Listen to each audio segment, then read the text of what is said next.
In the mid-2000s, a storm that had been brewing for years in what was colloquially known as the Third Coast began to spill out into the rest of the country. Mike Jones and Swishahouse exploded onto the scene with a sound that to the rest of the world was new, but for us in Texas, it's just what we did. I'm Nate the Great from TakeFlight214.com, and hey, how's it going? I know it's been a while since we posted a long form video, but the deal is YouTube demonetized our channel back in November. And since these videos take a good deal of effort to do, I really couldn't bring myself to putting in all that work for free again. So we spent the last 3 months posting shorts only. But while on hiatus, I got a great new idea for a new series. Where Are They Now? Life After Rap. And since the Mike Jones short was one of the more popular episodes so far, I decided to bounce back with a more in-depth look on Mike Jones as a leadoff. So with that being said, this is Life After Rap. Where is Mike Jones? But before we jump into it, as always, please take a second to hit that like and subscribe button if you're a fan of the work. And with that out the way, let's get it. Born in Houston, Texas, ironically enough, Mike originally wanted to make it to the league in basketball and rap on the side.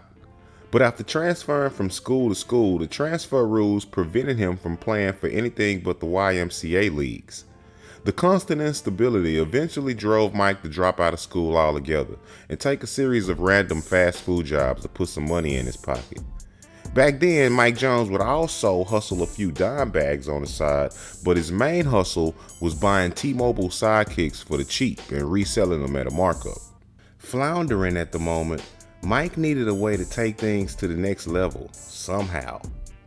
While on one of his frequent visits to his grandmom's house in the Studewood area of Houston, he would have a life-changing conversation. Realizing her grandson was on a losing path and recognizing his artistic potential, she urged him to give a rap a legitimate shot. This conversation was immortalized in the American Dream movie. Now, did it really go down exactly like that? I don't know, but that's how he tell it.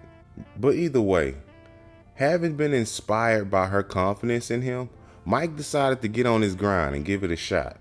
And after trying his hand at a group called South Folk in 2001, Mike formed his own independent label, Ice Age Entertainment, and eventually went solo. This was the days prior to internet dominance, so if you wanted to build a buzz, you had to do it the old-fashioned way.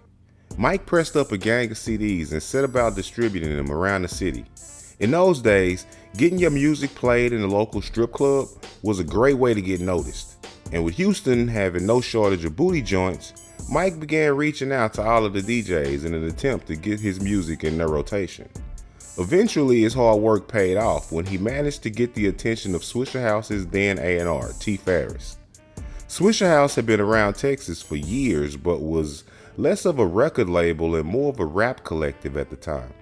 They had long held a reputation in Houston for dropping mixtapes and crew freestyles. Swishahouse alone has a long and storied history here in Texas, and they pioneered many a wave in the early days.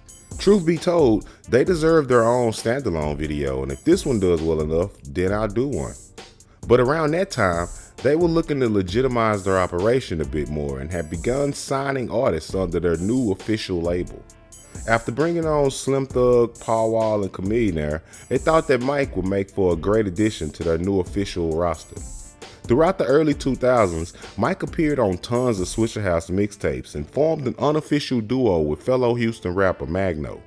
The breakthrough moment happened for Mike Jones in 2004 when he managed to land a national hit with the song Still Tippin', featuring fellow Swishahouse mates Slim Thug and Paul Wall. Still Tippin' was all over the place. You couldn't turn on a radio or a video show and not hear it being played in '04.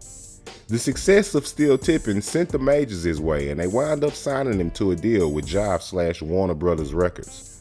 Knowing he needed to strike while the iron was hot, he backdoored Still Tippin' with his next single, Back Then. And if Still Tippin' was big, then Back Then was monumental. It exploded and went platinum, marking Mike's first platinum effort of his career. With all of the buzz behind him, Jive was excited to release his first major label album titled Who is Mike Jones, which would also go platinum, and then double platinum. And if I'm honest, Mike may not have been the best rapper at Swishahouse, but his lovable cadence and ability to connect with the crowd, even giving out his personal phone number where fans could literally call him up, is what put him over. To this day, I still remember the number. Mike Jones drummed it into the heads of listeners, and in turn, it turned out to be a great idea. Mind you, this was before the days of social media as we know it. So prior to this, there was basically no way that you could reach out and contact your favorite artist directly. Mike, with his campaign, was the first one to really make this possible. Mike spent 2 years on Jive, but you know how majors can be. They want you to recreate the magic in the bottle that you previously gave them over and over again. Due to label disputes and disagreements, Mike would leave Jive in 2008 and sign a distribution deal with Asylum Records for his label Ice Age ENT. Although he released a series of mixtapes, including ones featuring the likes of Lil Wayne, Bun B, Snoop Dogg, and others, none of the latter releases were able to gain the traction that Who is Mike Jones did. And in 2007, he released the movie American Dream, which is, in my opinion, worthy of hood classic consideration. Finally, in 2007, Mike released his second official studio album, The Voice, featuring the single Drop and Give Me 50 with Hurricane Chris. On April 28, 2009, The Voice released, debuting at number 12 on the Billboard 200 and selling 25,000 copies the first week, which is cool, but not ideal, especially not in those days. After the less than impressive release, Mike took a bit of a break again from 2010 to 2011. In August of 2012, he finally announced a return, stating the reason for his nearly 3-year absence was due to money disputes with Asylum. Good old record companies, always looking to screw a brother. He stated that he was finally finished with his third album, Where is Mike Jones, but basically looking for the right home and situation to release it. Needless to say, he never found said home, as the album to this day has never released. During his second hiatus, or rather dry spell, Mike underwent a physical transformation as well. In 2013, photos surfaced of him looking noticeably smaller. Mike was always a chubby dude, so seeing pictures of him looking what looked to be 80 pounds or more lighter sparked rumors of either secret sickness or that he had went off and got gastric bypass and maybe some liposuction or something. But as time went on, he began to settle into his new look and started posting pictures of him at the gym working out. But all the while he was doing all this, one thing he wasn't doing is dropping music. And at this point, it had been years since an official Mike Jones album had released, and much of his original buzz had long died out. Although Mike had always not been on the best terms with some of his labels, one thing was for sure: he did have a series of hits under his belt, and he had seemingly managed his money pretty decent. I'm not sure how cool he was with Chameleonaire behind the scenes, but being around him as a label mate, I'm sure some of the influence regarding outside investments had to rub off a little bit. And with that being said, Mike realized the writing was on the wall as far as his music career went. So he began to look for outside endeavors to get into for his next chapter. In 2013, Mike teamed up with Carrington, a real estate developer, with an aim of transitioning from music into home building. The initiative is set to build several multi-bedroom luxury homes around the state of Texas mainly. Today, worth an estimated $6 million, it looks like Mike has invested well enough to be pretty comfortable in his post-rap life.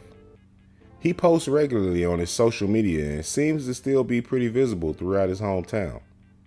In the music business, the term one-hit wonder often pops up. It's used to describe a person that had a smash hit single and was inescapable during the time that it was on top. But once it cooled, The artist kind of disappeared. I hesitate to label Mike Jones a one-hit wonder because he had 2 hits, nationally that is.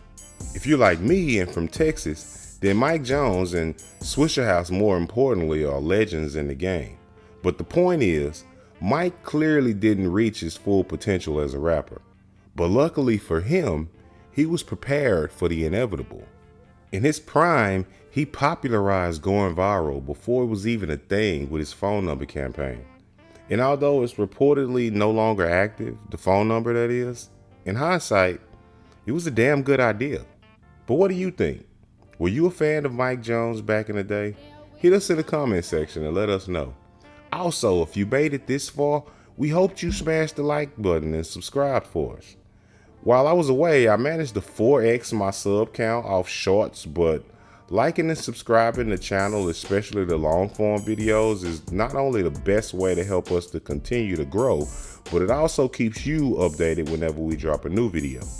But with that being said, I'm Nate the Great from TakeFlight214.com signing out until next time. Peace.